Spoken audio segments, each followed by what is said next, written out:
এ পর্যায়ে আমি আলোচনা করব কন্ট্রোল স্টেটমেন্ট সম্পর্কে। তো কন্ট্রোল স্টেটমেন্ট জিনিসটা কি, এটি কিভাবে ব্যবহার করতে হয়, কন্ট্রোল স্টেটমেন্ট থেকে ইফ এলস এগুলো সম্পর্কে আলোচনা করব। তো এখানে আমি কমেন্ট আকারে কিছু জিনিস লিখে রেখে দিচ্ছি যাতে করে আপনাদের বুঝতে সুবিধা হয় যে আমি কি কি করতে যাচ্ছি। প্রথমে কন্ট্রোল স্টেটমেন্ট সম্পর্কে আলোচনা করব, দেন কন্ট্রোল স্টেটমেন্ট থেকে ইফ ইফ রয়েছে বা কন্ডিশনাল কন্ট্রোল স্টেটমেন্ট বলে থাকি আমরা, conditional control statement, and then loop control statement, control statement. আমি এখানে আর পুরোটা লিখতেছি না, এই এতটুকু রেখে দিচ্ছি। এই কন্ডিশনাল কন্ট্রোল স্টেটমেন্ট থেকে আমি ইফ এলস এগুলো সম্পর্কে আলোচনা করব, এবং কন্ডিশনাল কন্ট্রোল স্টেটমেন্টে সুইচ স্টেটমেন্ট রয়েছে যেটা সম্পর্কে পরবর্তীতে আলোচনা করব। অ্যান্ড দেন যখন কন্ডিশনাল কন্ট্রোল স্টেটমেন্ট সম্পর্কে আপনাদের ধারণা লাভ করা হয়ে যাবে, দেন লুপ কন্ট্রোল স্টেটমেন্টে আমি মুভ করব।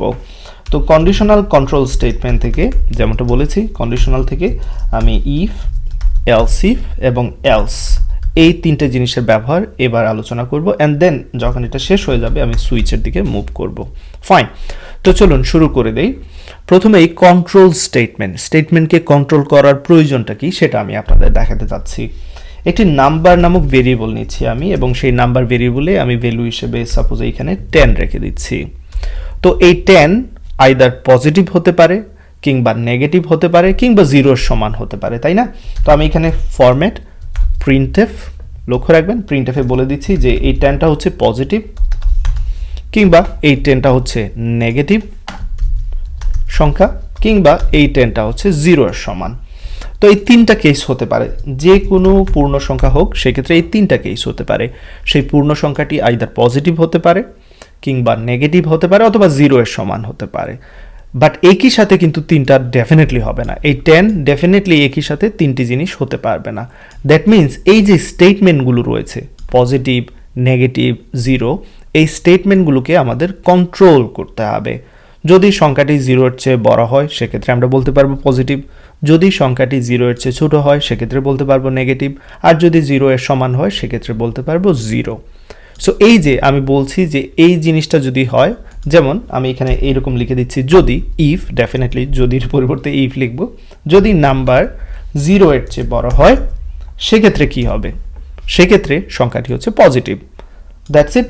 তাহলে এবার আমরা কি করছি, এখানে লক্ষণীয় বিষয় হচ্ছে যে এই স্টেটমেন্টকে আমরা কন্ট্রোল করছি, এটাই হচ্ছে কন্ট্রোল স্টেটমেন্ট, এবং সেই সাথে আমরা ইফের ব্যবহারটাও এখান থেকে দেখে নিয়েছি। এক্স্যাক্টলি সেম, যদি সংখ্যাটি থেকে জিরো বড় হয় সেক্ষেত্রে আমার এই সংখ্যাটা হচ্ছে কি নেগেটিভ। That's it. অ্যান্ড যদি এখানে এগুলো সরিয়ে নিচ্ছি, যদি নাম্বারটি জিরো এর সমান হয়, সমান চিহ্নের সাথে অলরেডি আপনারা পরিচিত হয়ে গিয়েছেন, তো আমি এখানে দেখাচ্ছি সেই সমান চিহ্নটা আবার ব্যবহার করব। জিরো এর সমান হয় সেক্ষেত্রে আমাদের সংখ্যাটি হচ্ছে জিরো।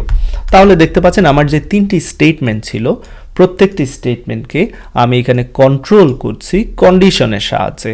সো এটাই হচ্ছে কন্ডিশনাল কন্ট্রোল স্টেটমেন্ট, এবং এখানে আপনারা ইফের ব্যবহার দেখেছেন।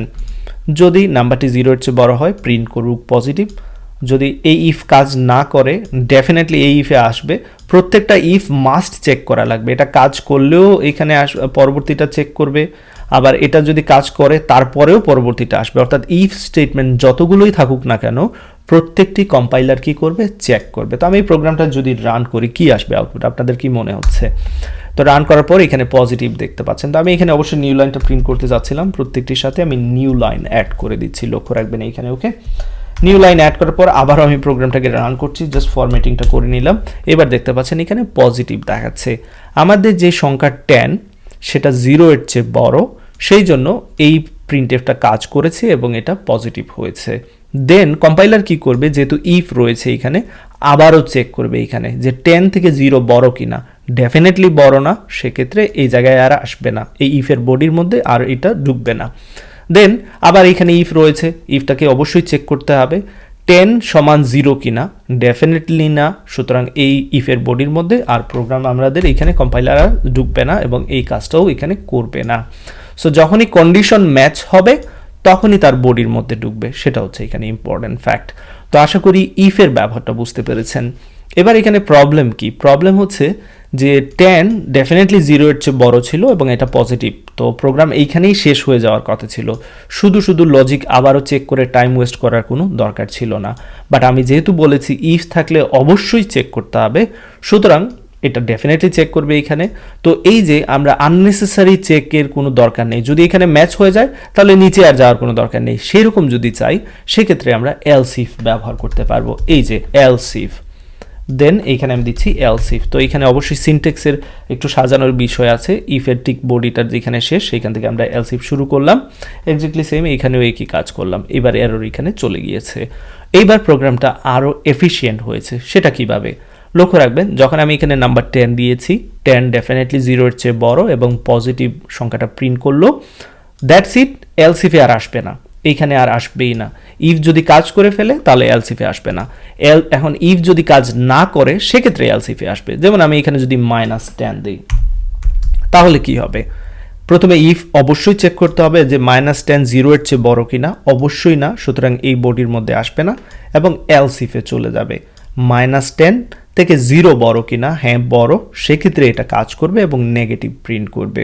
বাট যেহেতু এই এলস ইফ কাজ করে ফেলেছে সুতরাং আর নিচের দিকে যাবে না। ওকে, আশা করি এই বিষয়টা বুঝতে পেরেছেন।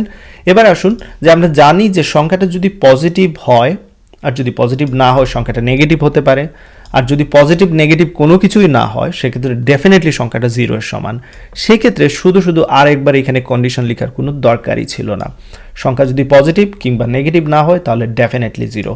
তো 0 এখানে বলার জন্য আমার আসলে আর কোনো কন্ডিশন দেওয়ার কোনো দরকার নেই। সেক্ষেত্রে আমরা যেটা ইউজ করতে পারি সেটা হচ্ছে এলস, অর্থাৎ উপরে যদি কেউ কাজ না করে তাহলে ডেফিনেটলি যে কাজ করবে সেটা হচ্ছে এই এলস। ওকে, তাহলে এবার আমাদের প্রোগ্রাম আরও এফিশিয়েন্ট হয়ে গেল। তো এবার আমরা সাপোজ যদি এখানে পজিটিভ 10 দিই তাহলে কি হবে? প্রথমটা চেক করবে যে 10 0 এর চেয়ে বড় কিনা, ডেফিনেটলি বড়, পজিটিভ প্রিন্ট করবে, প্রোগ্রাম শেষ, দ্যাটস ইট, নিচে আর আসবে না। আমরা যদি এখানে -10 দিই সেক্ষেত্রে কি হবে? -10 কি 0 এর চেয়ে বড়? ডেফিনেটলি না, তাহলে এলস ইফে আসবে পরবর্তীটাতে। এখানে -10 থেকে কি 0 বড় কিনা, ডেফিনেটলি বড় এবং কাজ করবে নেগেটিভ, দ্যাটস ইট, প্রোগ্রাম এখানেই শেষ, আর নিচে আসবে না। আমরা যদি এখানে 0 দিই সেক্ষেত্রে কি হবে? প্রথমে এটা চেক করবে 0 কি 0 এর চেয়ে বড় কিনা, ডেফিনেটলি না, তাহলে এটা বডিতে আসবে না, নিচের এলস ইফে যাবে। 0 এর চেয়ে 0 বড় কিনা, অবশ্যই না, তাহলে এটা কাজ করবে না। ফাইনালি একেবারে চোখ বন্ধ করে যার মধ্যে আসবে সেটা হচ্ছে এলস, কারণ উপরের এগুলো যেহেতু কাজ করেনি সেক্ষেত্রে এলসের তো কোনো কন্ডিশন নেই, এলসের বডির মধ্যে আসবে এবং প্রিন্ট করবে 0। তো আমি প্রোগ্রামটা আপনাদের রান করে দেখাচ্ছি। এখানে আপনারা লক্ষ্য রাখবেন, আমি প্রথমে এখানে ক্লিন করে নিচ্ছি, এটা ফাইন। এবার রান করার পর দেখতে পাচ্ছেন 0 দেখাচ্ছে। তো আশা করি এই প্রোগ্রাম থেকে ইফ, এলস ইফ এবং এলসের ব্যবহারটা আপনারা ভালোভাবে বুঝতে পেরেছেন। যদি ভালোভাবে বুঝতে পারেন তাহলে ডেফিনেটলি পরবর্তী যে জিনিসটা আমি আলোচনা করব সেটা হচ্ছে একটি সংখ্যা ইভেন না অড কিভাবে নির্ধারিত করা যায় একটি প্রোগ্রামের মাধ্যমে, সেটা আমি আপনাদের দেখাবো।